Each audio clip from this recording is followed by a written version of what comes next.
आज आपण खणाच्या कपड्यापासून खूप सुंदर असं रिटर्न गिफ्ट तयार करणार आहोत। तर कपडा घेतलेला आहे मी 5 बाय 10 इंच याचं मेजरमेंट आहे। तर फक्त कपडा आहे हा, याला मी इथे रबर शीट लावून घेणार आहे।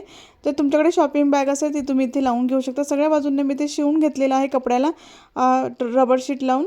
त्यानंतर जे आहे ते आपल्याला वरती चेन लावायची आहे। 5 इंचाची मी इथे चेन घेतलेली आहे। अशा पद्धतीने सरळ चेन कपड्यावरती ठेवायची आहे आणि ते सरळ शिवून घ्यायचं आहे। त्यानंतर आपल्याला अस्तर घ्यायचं आहे। अस्तरसुद्धा कपड्यावरती अशा पद्धतीने ठेवायचं आहे। अस्तरचंही मेजरमेंट 5 बाय 10 इंच आहे। तर चैनीवरती अस्तर ठेवून मी ते शिवून घेतलेलं। त्यानंतर अशा पद्धतीने आपल्याला कपडा फोल्ड करायचा आहे अस्तरचा आणि ते टॉप स्टिच करून घ्यायचं आहे चैनीच्या खाली। तर मी ते टॉप स्टिचसुद्धा करून घेतलेलं आहे। त्यानंतर आपल्याला अशा पद्धतीने चैनीवरती जो कपडा आहे तो ठेवायचा आहे खणाचा आणि त्यानंतर अस्तरचा कपडा आपल्याला अस्तरवरती अशा पद्धतीने ठेवून घ्यायचा आहे आणि आपल्याला इथे जे आहे ते व्यवस्थित हा कपडा असं लावून मग इथे सरळ आपल्याला शिवून घ्यायचा आहे। तर मी इथे सरळ शिवून घेतलेलं आहे। तर अशा पद्धतीने आपण हे शिवलेलं आहे। त्यानंतर अशा पद्धतीने आपल्याला जे आहे ते चेन जी आहे ती ओपन करून घ्यायची आहे। चेन पूर्ण ओपन करायची आहे आपल्याला इथे टॉप स्टिच करण्यासाठी। तर आतून कपडा अशा पद्धतीने बाहेर काढायचा आहे आणि ते चैनीच्या खाली टॉप स्टिच करून घ्यायचं आहे। तर मी ते टॉप स्टिच करून घेतलेलं आहे। त्यानंतर इथे आपल्याला एक रनर टाकायचा आहे। अशा पद्धतीने फोल्ड करायचं आहे। इथे मी थोडेसे वायर जे आहे ते त्याची काढून घेतलेली आहे चैनीची आणि अशा पद्धतीने आपल्याला रनर जे आहे ते चैनीमध्ये टाकायचं आहे आणि परत रनर काढून घ्यायचं आहे आणि परत आपल्याला रनर जे आहे ते चैनीमध्ये अशा पद्धतीने टाकून घ्यायचं आहे। खूप सोपी पद्धत आहे, कोणीही बनवू शकेल आणि हे तुमच्या मैत्रिणींना खूप आवडेल। जर तुम्ही हे वाण म्हणून दिलं किंवा रिटर्न गिफ्ट म्हणून तुम्हाला द्यायचं असेल काही वस्तू तर तुम्ही हे बनवून देऊ शकतात। त्यानंतर आपल्याला अशा पद्धतीने आतून कपडा बाहेर काढायचा आहे। असा कपडा बाहेर काढल्यानंतर आपल्याला आता सेंटर मार्क करायचा आहे। तर सेंटर मार्क करण्यासाठी आपण अस्तर आणि जो रबर शीटचा कपडा आहे रबर शीट लावलेला तो अशा पद्धतीने वेगवेगळा करून घेणार आणि चैनीवरती चैन ठेवून आपल्याला अशा पद्धतीने सेंटर मार्क करून घ्यायचा आहे। असा कपडा फोल्ड करायचा आहे। रबर शीटचा जो कपडा आहे तिथे सुद्धा आपल्याला सेंटर असा मार्क करायचा आहे दोन्ही बाजूंनी आणि आपल्याला अस्तरवरती सुद्धा अशा पद्धतीने सेंटर मार्क करून घ्यायचा आहे। दोन्ही बाजूने सेम ह्याच पद्धतीने आपल्याला अशा पद्धतीने सेंटर मार्क करायचा आहे। त्यानंतर आपल्याला अशा अस्तरवरती आपल्याला असा कपडा ठेवायचा आहे।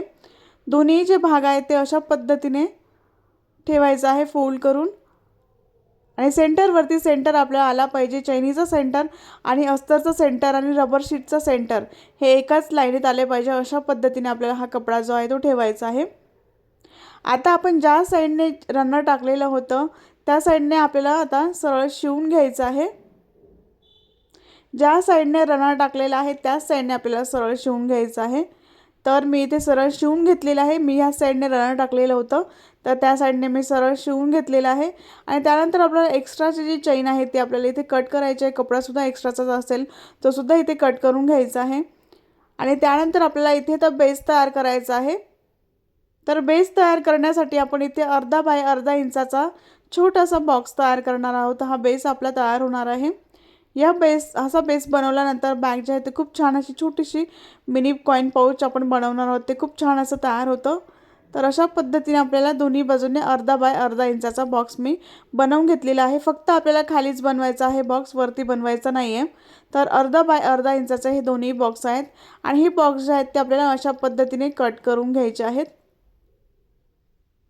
तुम्ही हा हळदी कुंकवासाठी सुद्धा गिफ्ट देऊ शकतात, वाण म्हणून वाटू शकतात असे बनवून।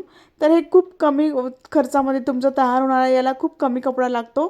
त्यानंतर अशा पद्धतीने आपल्याला बेस जो आहे तो अशा पद्धतीने फोल्ड करायचा आहे आणि अस्तरचा सुद्धा बेस आपल्याला अशा पद्धतीने फोल्ड करून आपल्याला इथे सरळ असं शिवून घ्यायचं आहे। दोन्ही बेस अशा एकावरती एक ठेवायचे आहेत आणि आपल्याला इथे सरळ शिवून घ्यायचं आहे। दुसरे सुद्धा साइड आपल्याला अशाच पद्धतीने फोल्ड करायचे आहे। अस्तरचा आणि जो रबर शीटचा कपडा आहे तो मी असा वेगवेगळा फोल्ड करणार बेस आणि ते सरळ शिवून घेणार। तर दोन्ही बाजू ज्या आहेत ते मी इथे बघू शकता शिवून घेतलेला आहे। तर मी ते शिवून घेतल्यानंतर त्यानंतर आपल्याला अशा पद्धतीने कपडा जो आहे तो फोल्ड करायचा आहे आणि मग आपल्याला आतून कपडा बाहेर काढायचा आहे। व्हिडिओत दाखवल्याप्रमाणे असं फोल्डिंग करा। तर व्यवस्थित असे कोपरे बाहेर काढायचे आहे। जो पण आपण बेस तयार केलेला आहे तो व्यवस्थित असा बाहेर काढून घ्यायचा आहे। त्यानंतर आपल्याला असं फोल्ड करायचं आहे। तर आपल्याला व्यवस्थित अस्तर आणि कपडा व्यवस्थित असला पाहिजे। आता साईडने आपल्याला अशा पद्धतीने फोल्ड करायचं आहे बेसप्रमाणे। तर आपल्याला सेंटर वरती ठेवायचा आहे। जो सेंटर आपण मार्क केलेला होता तिथे अशा पद्धतीने फोल्ड करायचा आहे दोन्ही बाजू आणि आपल्याला इथे सरळ शिवून घ्यायचं आहे। तर मी फोल्डिंग करून शिवून घेतलेलं आहे। याचं मेजरमेंट जे आहे ते 3.5 बाय 2 इंच याचं मेजरमेंट आहे कपड्याचं। अशा पद्धतीने डबल फोल्ड करून आपल्याला याची पट्टी तयार करून घ्यायची आहे। तर मी पट्टी तयार केलेली आहे। त्यानंतर ही पट्टी जी आहे ती आपल्याला मागच्या बाजूला लावायची आहे। तर मी इथे जे आहे ते असं जी डी रिंग असते ती इथे लावणार आहे। ही तुम्ही अडकवून कुठेही ठेवू शकतात। तर अशा पद्धतीने तुम्ही मागच्या बाजूला सेंटरवरती ही जी पट्टी आहे ती लावायची आहे। त्यानंतर आपल्याला पायपिंग करण्यासाठी मी 1.5 इंचाची स्ट्रिप घेतलेली आहे आणि अशा पद्धतीने आपल्याला फोल्ड करून अशा पद्धतीने पायपिंग करून घ्यायची आहे कपड्याला। तर दोन्ही साईडने असं फोल्ड करायचं आणि अशा पद्धतीने फोल्डिंग करून इथे पायपिंग करून घ्यायची आहे। तर मी ते पायपिंग करून घेतलेली आहे आणि खूप छान असं आपलं कॉइन पाउच तयार झालेलं आहे। यामध्ये तुम्ही पैसे ठेवू शकतात किंवा छोट्या मोठ्या तुमच्या मेकअपच्या वस्तू ठेवू शकतात किंवा चावी ठेवण्यासाठी सुद्धा तुम्ही ह्या पाउचचा वापर करू शकतात। खूप सुंदर पाउच जे आहे ते रिटर्न गिफ्ट म्हणून तुम्ही असं देऊ शकतात। यापेक्षा मोठं सुद्धा पाउच तुम्ही बनवू शकतात। कमी खर्चामध्ये तुम्ही हा पाउच बनवू शकतात आहे। खूप सोपं आहे, नक्कीच ट्राय करून बघा। आणि तुम्हाला हा व्हिडिओ आवडला असेल तर एक लाईक नक्की करा, शेअर करा आणि सबस्क्राईब करायला विसरू नका। नेक्स्ट व्हिडिओमध्ये भेटू, तोपर्यंत बाय बाय।